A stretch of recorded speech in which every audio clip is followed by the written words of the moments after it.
সম্মানিত ভিউয়ার্স, আসসালামু আলাইকুম। হঠাৎ করে কেন আমি বাংলাদেশে চলে যাচ্ছি মালয়েশিয়া থেকে? আপনারা জানেন যে বর্তমান সময়ে মালয়েশিয়ার অবস্থা খুবই খারাপ। মালয়েশিয়ার কোনো স্থানে কোনো ধরনের কিন্তু এখন বর্তমান সময়ে কাজ নেই।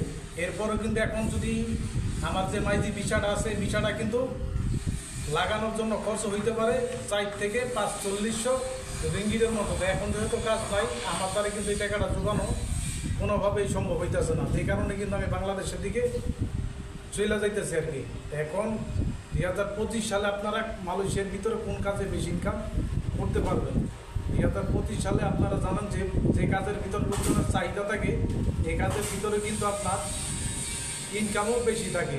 তো এখন বর্তমান সময়ে মালয়েশিয়াতে আপনার যে কাজগুলো আছে আর কি, কোনো সেক্টরের কাজে কিন্তু বেশি ইনকাম নাই। যদি ইনকাম করতে হয় তাহলে আপনার যাওয়া দরকার মালয়েশিয়ার পাম বাগানে।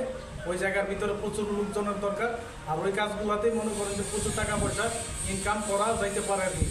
তো আমি কিন্তু মালয়েশিয়ার থেকে, যেহেতু মনে করেন আমরা যারা প্রবাসী আছি, 100%-এর ভিতরে 70% লোকজনের এখন কাজ কাম নাই, অনেকে কিন্তু বসা।